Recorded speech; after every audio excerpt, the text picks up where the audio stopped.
Hey guys, it's me, Stephanie. Happy Friday! Happy October the 14th. So for me, this is another Vlogtober video in my series, Vlogtober Vlogoween. I'm going to be picking up reading The Nightmare Before Christmas where I left off yesterday.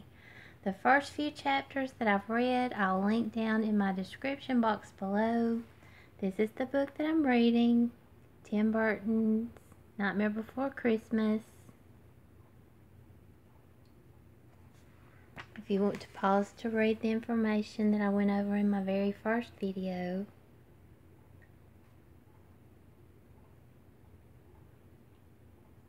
Let me get started where I left off yesterday. The mayor was confused. One minute there was one town meeting, the next minute there was another town meeting. All these meetings were making him dizzy. What was going on? But for all his confusion, the mayor knew that a good leader should be decisive, or at least look that way. So he was careful to put on his very best smiling in-charge face once he joined Jack inside the town hall. Maybe this crazy idea of making a Halloween land Christmas would work. The important thing was to act as if it were all perfectly normal, all part of a master plan that he, the mayor, had helped to engineer. But oh, it was hard. The mayor did his best to look as if he knew what was happening, while Jack gave out assignments. The werewolves were to make Christmas cookies, the evil scientist was to make those strange flying animals with branches on their heads, and the vampires were to make baby dolls. Jack was getting everyone in Halloween Land involved, including Lock, Shock, and Barrel, Halloween Land's professional trick-or-treaters. When they showed up, smiling mischievously, wearing those silly masks of theirs, the mayor shivered. It wasn't that the little devil, witch, and ghoul were trick-or-treaters. That was a fine profession in Halloween Land. No, it was something else. Lock, Shock, and Barrel were scheming. They were clever, and they always had something up their sleeves. Worse, the creature they called their leader, the one who had shaped them into their troublemaking little selves, was Oogie Boogie. When he thought of Oogie, the mayor couldn't help it. He screamed. Mean, fiendish Oogie was a giant, bulging sack stuffed with nasty insects and snakes that had a way of crawling through his badly stitched seams. His favorite activity was prowling through the dark, looking for things, or people, to eat. Oogie was always hungry. He was the scariest creature in Halloween Land. "Jack, Jack," the mayor yelped. "It's Oogie's boys." Jack simply smiled. Amazing! He actually looked glad to see those little demons. "Ah, Halloween's finest trick-or-treaters," he said, leaning down to pat each of them on the head. "The job I have for you is top secret. It requires craft and cunning." Shock's eyes twinkled behind her witch's mask. "And we thought you didn't like us, Jack," she said with a cackle. Jack knelt down so he could whisper, "Absolutely no one is to know about it, not a soul." The mayor couldn't believe it. Not only had Jack actually invited Lock, Shock, and Barrel here, now he was cooking up some kind of secret plan with them? What was going on? Jack hardly noticed the mayor's curiosity. He was busy telling Lock, Shock, and Barrel the most important part of his plan, the part about Sandy Claus. When he finished, he looked at them long and hard. "One more thing," he said. "Leave Oogie Boogie out of this." "Of course, Jack," said Lock. "Whatever you say, Jack," said Shock. "We wouldn't dream of it," said Jack.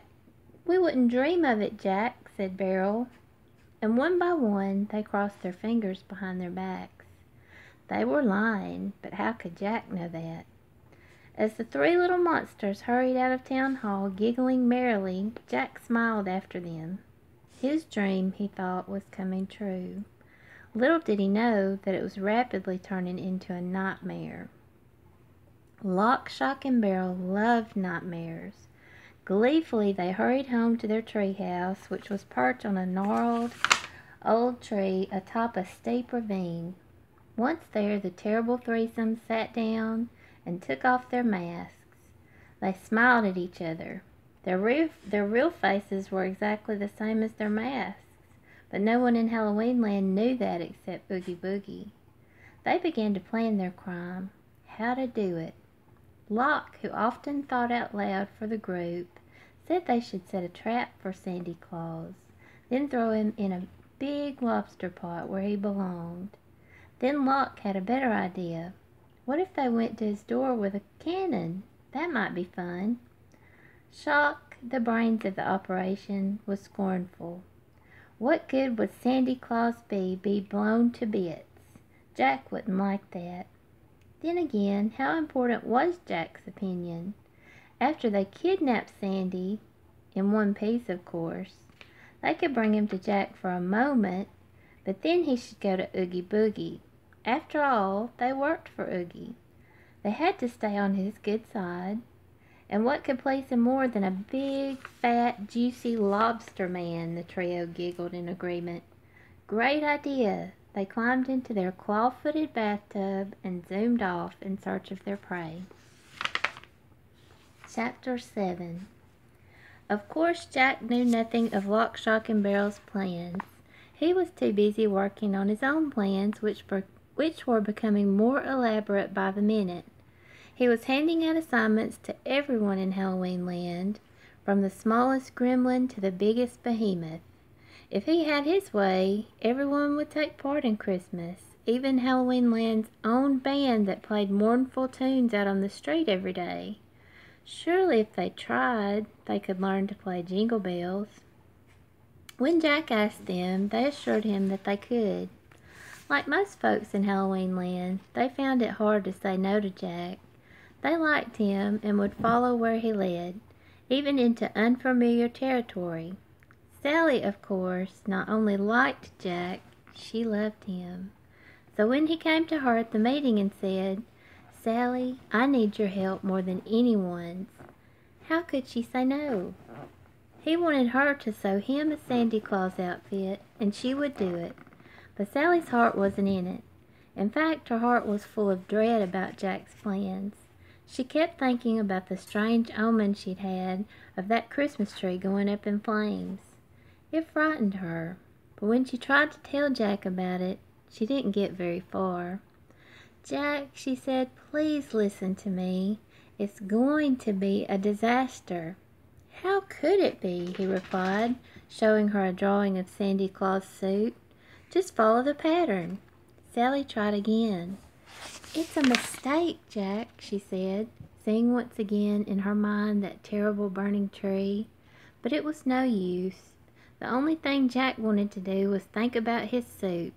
"Don't be so modest," Jack told her. "No one else but you is clever enough to sew this for me." Finally, Sally gave up. If she couldn't save Jack, thought Sally, she might as well sew for him. She headed for the town square where Christmas preparations were in full swing. Just as Sally left town, Lock, Shock, and Barrel raced in. They were dragging a big sack with something squirming inside of it. "Jack," they shouted, "we caught him! We've got him!" Jack's heart pounded. "Open it up! Hurry!" he cried. Giggling with excitement, the trick-or-treaters opened their sack. Out jumped an enormous pink rabbit. It did not look happy. "That's not Sandy Claus," said Jack. "It isn't?" asked Shock. "Who is it?" said Barrel. Jack didn't know. He'd never seen a rabbit before, much less a giant Easter bunny like this. But he was sure of one thing. This wasn't Sandy Claus. When he said so, Lock, Shock, and Barrel protested. "We followed your instructions," whined Lock. "We went through the door," said Barrel. "Which door?" asked Jack. "I told you there'd be more than one. You were supposed to go through the tree-shaped door." He held up a cutout of a Christmas tree. "Take him back," he ordered.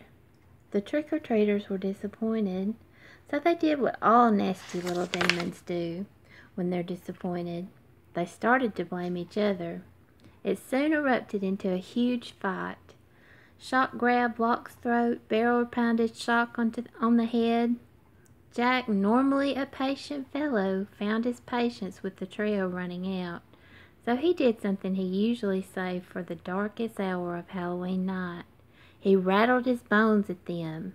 It was a fearsome sound, and it worked. The trio stopped fighting. In the silence, Jack turned to the Easter Bunny, whose pink nose was twitching and terrible. "I'm terribly sorry for the inconvenience, sir," he said. "If you'll kindly step back into this sack, my friends will escort you home." The Easter Bunny didn't need another word of encouragement. He bounded straight back into the sack.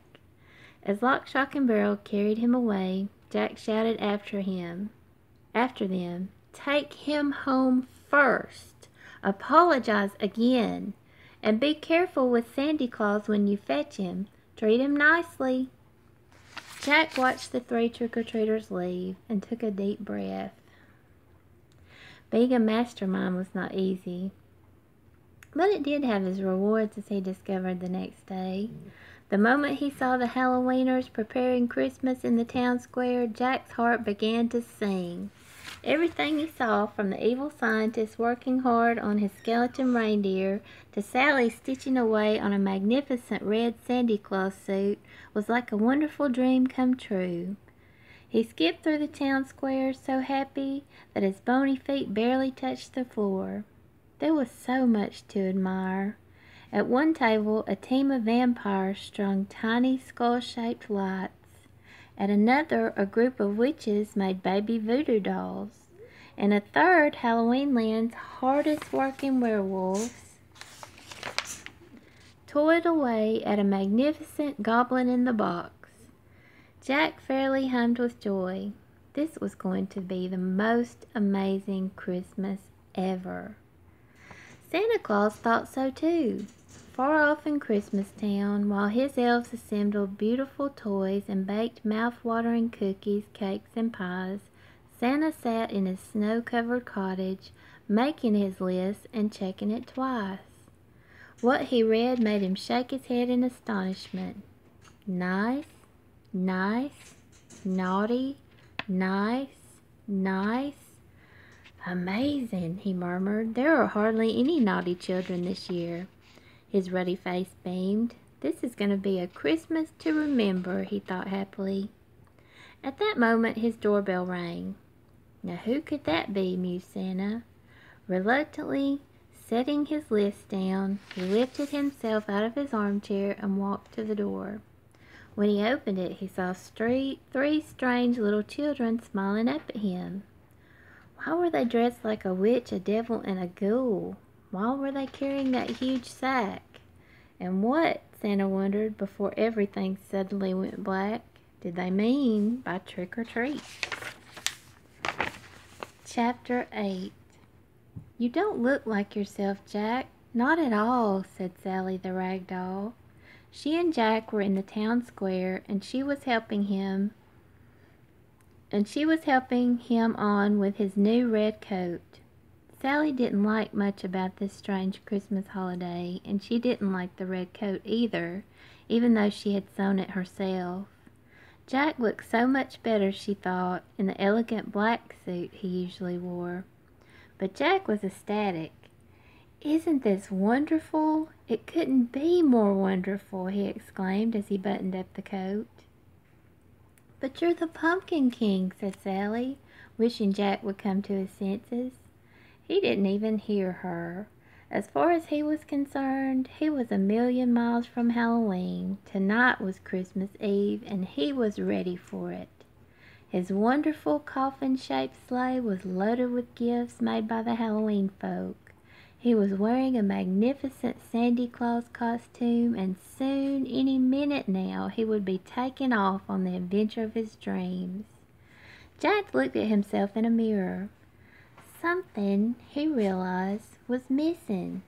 What was it? He had the coat, the boots, even the big white beard. Just then he heard his name being called by Lock, Shock, and Barrel. "Jack! Jack! We bagged him!" they shrieked, scuttling into the square. They were dragging a huge sack. "This time we really did it," crowed Beryl. "He sure is big." "And heavy," added Shock, panting. "Let me out," rumbled a voice from inside. Suddenly the sack heaved, rolled, and opened. Out stepped a big fat man with white hair and a white beard. His red clothes were rumpled, his red stocking cap was askew, and his very red face was wet with sweat. Jack was thrilled. "Sandy Claus!" he cried. "In person! What a pleasure to meet you!" Santa Claus was not a young man, but he had lived a sheltered life. He had spent most of it with jolly hard-working elves, and the rest with sleeping children who were at their most angelic because they weren't awake. Making beautiful festive Christmas gifts and then delivering them to good little girls and boys had not prepared him for this. He looked around in horror. Ghouls, monsters, one uglier than the next, pressed in on him, their faces twitching with curiosity. Who were they? And this tall, bony fellow, who was obviously their leader, kept beaming at him foolishly. Why? Santa's mind whirled with a dozen unspoken questions. "Surprised, aren't you?" said the bony fellow. "I knew you would be. You don't need to have a single worry about Christmas this year. We're handling it. You can have the night off." Santa's heart nearly stopped. What was this skeleton talking about? Christmas Eve was the high point of his entire year. He had reindeer to drive, gifts to deliver, and now he was going to be late. "But he gasped, nearly speechless with dismay. "Think of this as a vacation, Sandy," the bony fellow said. "A chance for you to relax and take it easy." Then he realized what his Santa Claus costume was missing. He plucked the red cap from Santa's head. "While you rest," he said, "I'll just borrow this." I'm going to stop here for today. I'll pick up reading tomorrow where I've left off. I hope everyone has a wonderful weekend. Thank you for stopping by my channel and watching this video or any of my other videos that you may have watched. I'll pick up reading the rest of the story all through until we're done. Thanks, you guys.